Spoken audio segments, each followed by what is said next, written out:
High. So come and let's get ready with me. তো কিছুদিন আগেই তো গেছে আমার দাদার বিয়ে, আর দাদার বিয়েতে আমি কেমন কি লুক ক্রিয়েট করেছিলাম ভাবলাম সেগুলো তোমাদের সাথে আবার রিক্রিয়েট করি। কারণ দাদার বিয়েতে এতটাই ব্যস্ততা ছিল আর এতই সময়ের অভাব ছিল যে আমি কিচ্ছু ভিডিও করতে পারিনি।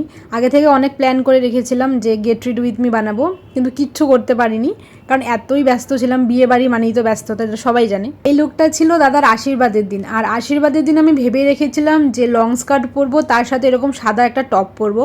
আর আমি না লং স্কার্ট পরতে প্রচণ্ড ভালোবাসি, মানে ম্যাক্সিমাম টাইমে আমি লং স্কার্ট পরি আর ট্র্যাডিশনাল সাজতে পছন্দ করি। আর লং স্কার্টের সাথে তো সিম্পল সাজ, যেটা একটু কাজল আর একটু ব্লাশ আর একটু লিপস্টিক। যেহেতু আমার লুকটাকে আমি ট্র্যাডিশনাল রাখতে চেয়েছিলাম, তো সেই জন্য সিম্পল মেকআপ করেছিলাম।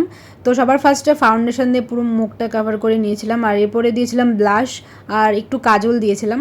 আর আমার মনে হয়েছিল যে এই লুকটার সাথে কাজলটা একদম পারফেক্ট যায়, আর টিপ না পরলে তো পুরো লুকটাই ইনকমপ্লিট থাকবে। আর আমার সবথেকে ফেভারিট এই ব্রেসলেট, যেটা না পরলেই নয়। আর এই লুকটার সাথে এটাও ভীষণই সুন্দর লাগছে। ব্যাস কমপ্লিট আমার সিম্পল লুক। আর বিশ্বাস করো, নিজেকে দেখে নিজেরই খুব ভালো লাগছে, মানে একদম প্রিটি লাগছে। তোমাদের কাছে আমার এই লুকটা কেমন লাগলো কমেন্ট করে জানাও, আর আমাকে লং স্কার্টটা পরে কেমন লাগছে সেটাও কমেন্ট করে জানাও।